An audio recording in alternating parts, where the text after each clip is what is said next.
आगे बढ़ते हैं, बात करते हैं यूपी में भाईजान को कट्टरपंथियों से खतरा है। जहां 24 नवंबर 2024 से अब तक संभल में बहुत पानी बह चुका है, लेकिन आपको बताएं कट्टरपंथियों की सोच जस की तस है, उसमें रत्ती भर भी बदलाव नहीं आया है। बावजूद इसके कि उनकी जहरीली सोच के खिलाफ Yogi force full on action mode में है।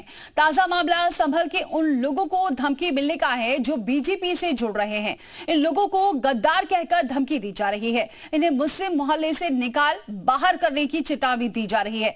इन लोगों का कहना है कि वो शांति चाहते हैं, लेकिन इसकी कीमत गाली गलौज सुनकर चुकानी पड़ रही है।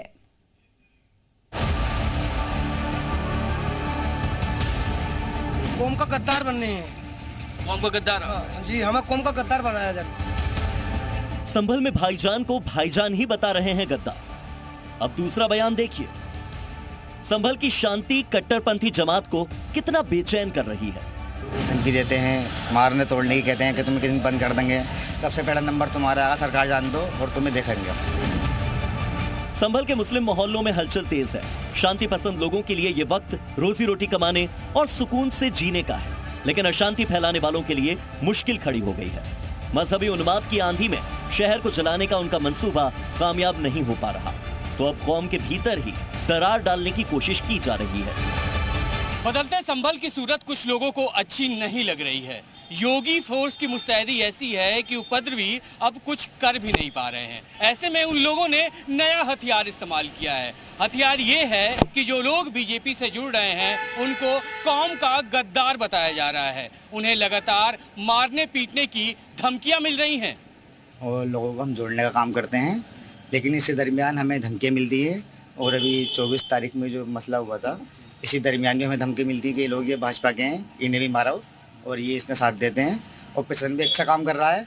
बस इतना ये है कि हम लोगों का जोड़ने का काम करते हैं, इसलिए धमकी मिलती हैं, लोगों को काम भी कराते हैं, उसके दरमियान भी हमें धमकी देते हैं, गाली बकते हैं, सब काम करते हैं। प्रशासन वैसे हमारे साथ भी है, लेकिन हम कुछ करना नहीं चाह रही हूँ कि लोगों को हमें जोड़ना भी है, लेकिन अब सर से ऊपर पानी पहुँच चुका है, इसलिए हम बहुत परेशान हैं इस टाइम। अनीस अलवी हो, वासिम पाशा हो या और दूसरे लोग जो कैमरे के सामने बोलने से बचते हैं, इस डर में कि उन्हें जिस तरह से लगातार धमकियां मिल रही हैं, उनके साथ कोई वारदात न हो जाए। सवाल यह है कि फिर उन्होंने अब तक पुलिस प्रशासन से शिकायत क्यों नहीं की? उन लोगों के खिलाफ रिपोर्ट क्यों नहीं दर्ज करवाई? क्या योगी फोर्स के एक्शन पर उन्हें भरोसा नहीं? लोगों को जोड़ने का काम कर रहे हैं बीजेपी से, नतीजा ये निकला कि इनको धमकियां मिलनी शुरू हो गई है। प्रशासन के पास इसलिए नहीं गए कि इन्हें लगा शायद वो सब आपस के अपने भाई हैं, अपने बंधु हैं, किसी न किसी दिन सुधर जाएंगे। लेकिन अब ये तय किया है इन लोगों ने कि अब शिकायत भी की जाएगी और कार्रवाई भी कराई जाएगी। संभल के कट्टरपंथी गिरोह के दिमाग में थ्योरी एकदम क्लियर दिख रही है। पहली ये कि जो लोग बीजेपी से जुड़ रहे हैं वो अपने नहीं हैं। दूसरी ये कि जो लोग हिंदू समुदाय के साथ अच्छे संबंध रखते हैं वो दुश्मन हैं। और तीसरी ये वही लोग हैं जो मुस्लिम समुदाय के बीच जहर घोल रहे हैं। यही वजह दिख रही है। वासिम पाशा खुलकर कहते हैं कि वो चूंकि बीजेपी से जुड़े इसीलिए उन्हें धमकियां मिल रही हैं। चूंकि वो हिंदू परिवारों से मिलते हैं इसीलिए उन्हें चेतावनी दी जा रही है। बीजेपी से ही जुड़ने में हमें धमकी मिली कि ये कौम का गद्दार बनने हैं। कौम का गद्दार? हाँ जी, हमें कौम का गद्दार बताया जा रहा है। पहले किस पार्टी में थे? हम किसी में नहीं, बस हमने तो यही पहले पार्टी, सबसे पहले पार्टी यही वो करी, भाजपा। ये कौन है ये लोग धमकी देने वाले? इनके नाम पता? मुस्लिम ही लोग हैं सब, ये सपा के रहे गुंडे हैं। सबको इन पर कड़ी से कड़ी कार्रवाई करी जाए जो हमें धमकी दे रहे हैं कि ये हिंदू परिवार से मिल रहा है, बोले इसे जो है इसे मोहल्ले से निकाला जाए और बोले इसे जहाँ भी मिले वहाँ मारा जाए। संभल हो या सहारनपुर या फिर शिमला, जगह कोई भी हो, देश का संविधान इसकी आजादी देता है कि कोई भी किसी मजहब को चुन सकता है, कोई भी किसी पार्टी विशेष का मेंबर बन सकता है। लेकिन संभल के मुस्लिम मोहल्लों में बीजेपी से जुड़ने वाले अपने ही भाइयों से इतनी दुश्मनी क्यों है? मुस्लिम समुदाय की जुबानी आप खुद ही सुन लीजिए। जुड़ना चाहिए, जुड़ने की कोई बात ना है। कुछ लोग जुड़ रहे हैं, कुछ लोग नाराज हो रहे हैं क्योंकि वो कौम के गद्दार है, बता रहे हैं। वो गलत कह रहा है, जो कह रहा है वो गलत कह रहा है, जो भी लोग कह रहा है। ये कहना भी गलत है कौम के गद्दार है, ये कहना गलत है कि कौम के गद्दार हैं। और बीजेपी से जुड़ना गलत क्या है ये बताओ पहले तो। इसमें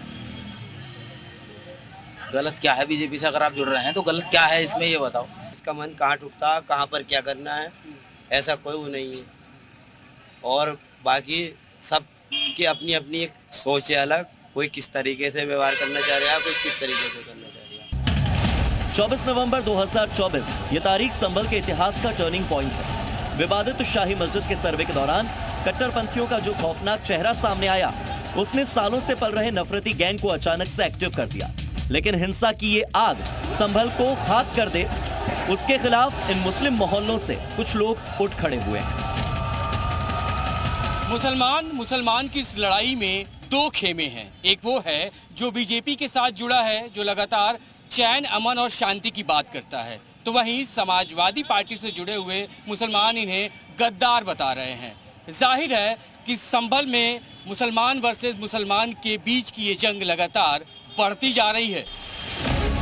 इस लड़ाई का अंजाम होगा क्या, बता पाना मुश्किल है।